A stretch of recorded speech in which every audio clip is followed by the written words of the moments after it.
Hey, how's it going, guys? It's Nate here. And Skyrim, as well as the entire universe of the Elder Scrolls in which it exists, is a massive place. One with thousands of years of history, hundreds of characters, and dozens of interweaving narratives. And in such a vast medieval parody, not everything will always make total sense. And indeed, any Skyrim playthrough will expose the Dovahkiin to a variety of unexplained events and weird happenings. Yes, The Elder Scrolls V can at times feel like it's raising more questions than it's bringing answers.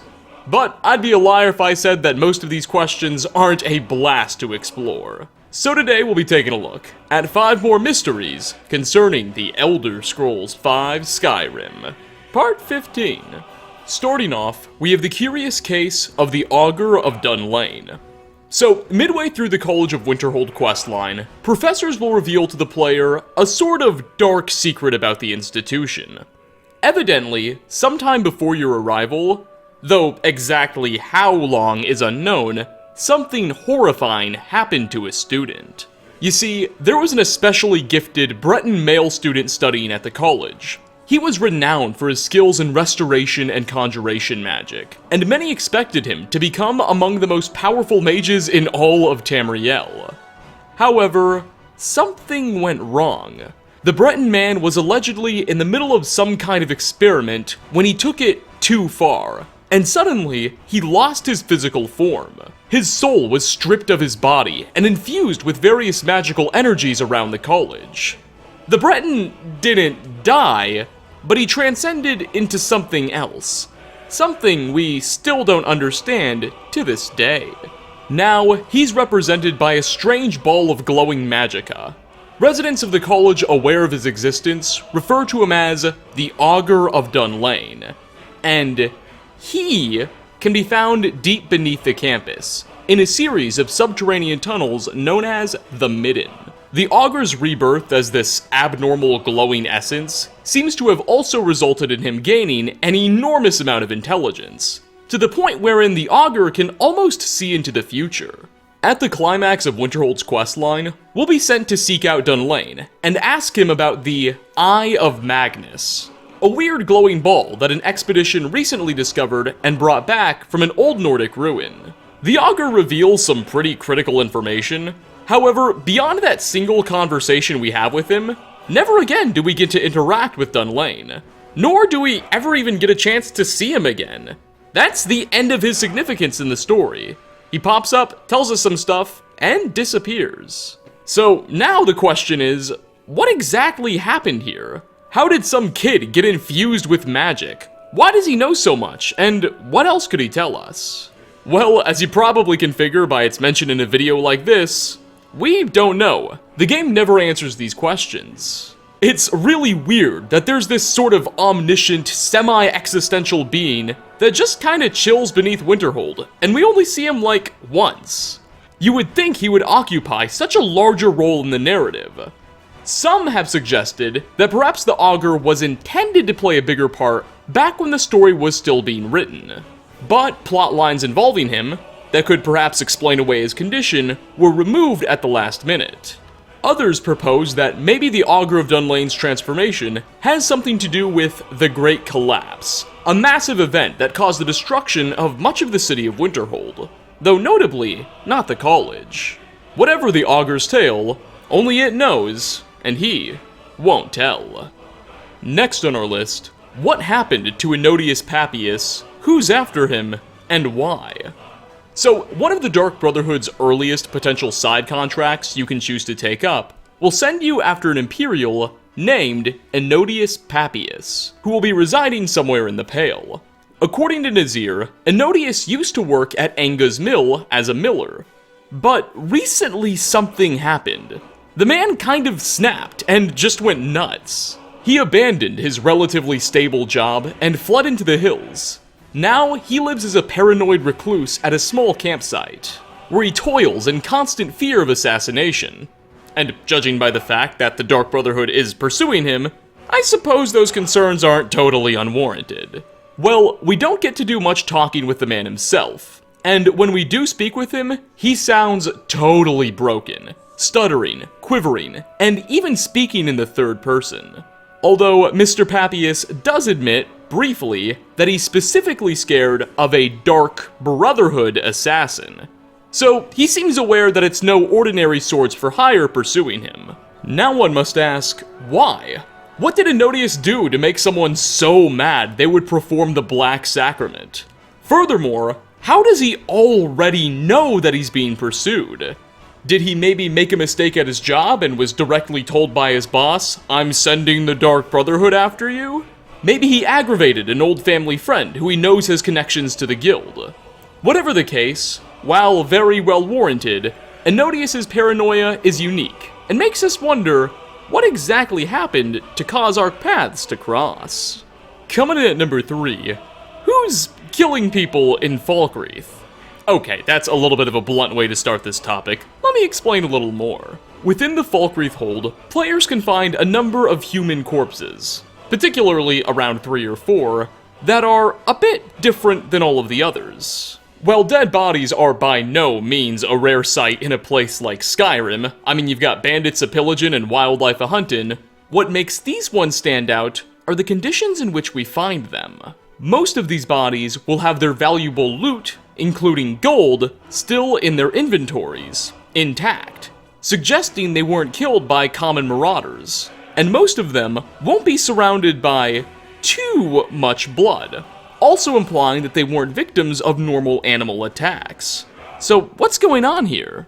Okay, well, admittedly this dead elf by a shrine is quite a bit bloody, but you get the idea. What about the others? Why aren't there very obvious signs of a struggle? Well, some have suggested there's nothing particularly out of the ordinary happening here. All of these corpses are purely coincidental. Maybe people are just dying of heart attacks, or there are weird Antronoks getting after them, or something. Others have implied that maybe there is indeed a connection. You see, also within the Falkreath hold is a place known as Half Moon Mill, a small, lumber mill that's notably owned by 2 vampires, Hearn and his wife Hurt.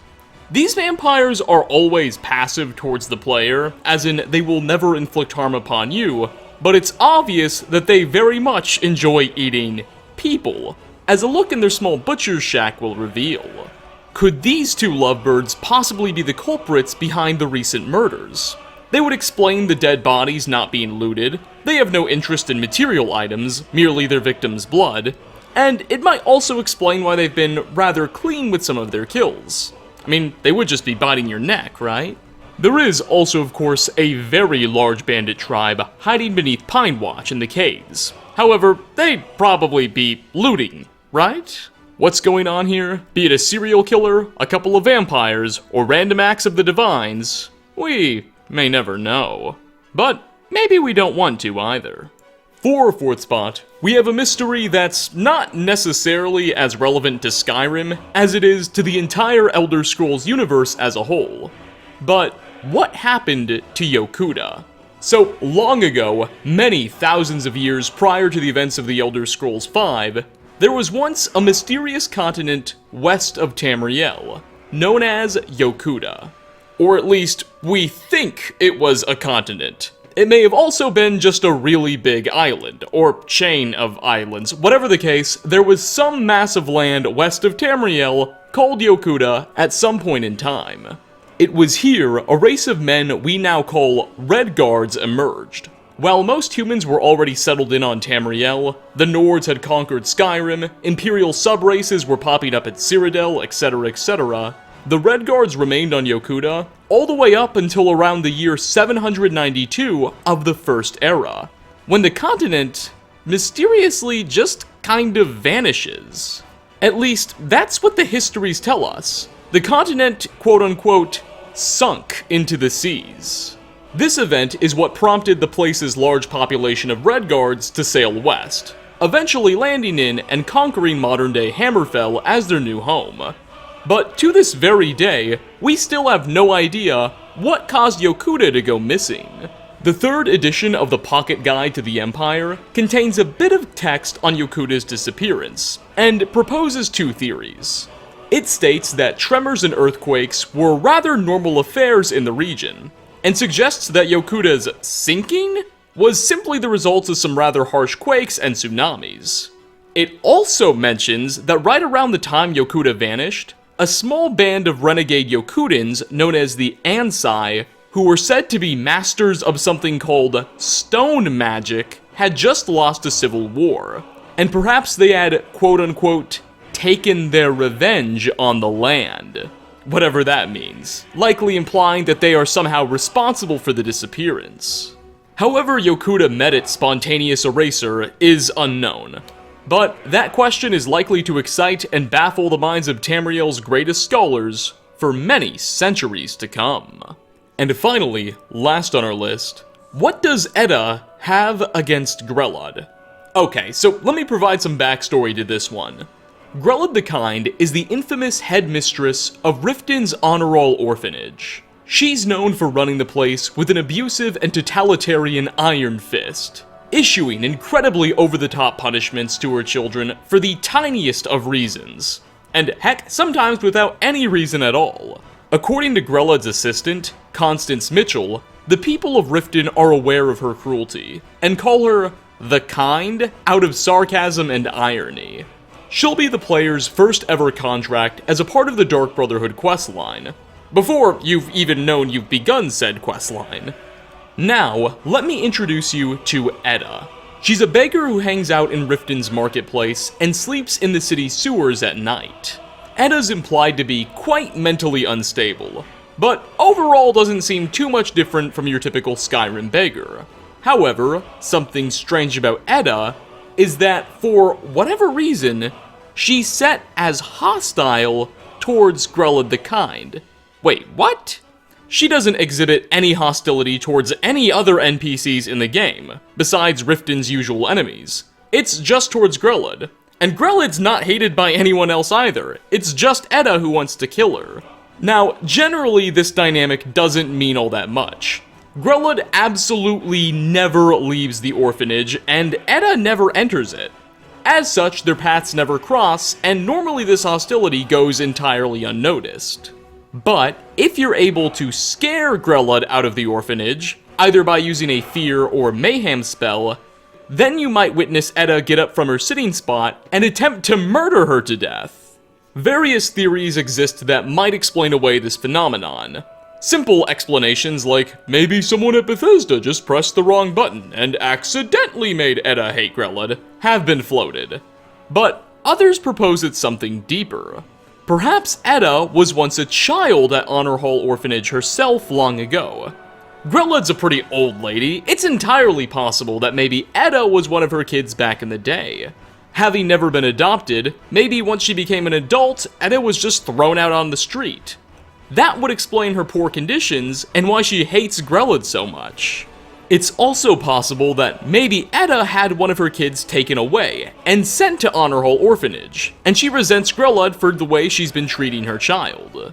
Whether it's the result of a simple mistake by the developers, or symbolic of a far deeper, more nefarious relationship, Etta's hatred of Grell the Kind is something we may never fully understand. Though, it is surely something we can empathize with. And with that, we are going to wrap up another 5 of the greatest mysteries concerning the Elder Scrolls V Skyrim Part 15. Thanks for stopping by, everybody. Which of these curious puzzles and baffling bamboozling questions left you the most intrigued? And what mysteries and wacky theories would you like me to explore next? Leave a comment down below. As always, like ratings are very much appreciated. Again, thanks for watching, and hope to catch you all in my next video. Peace out, everyone.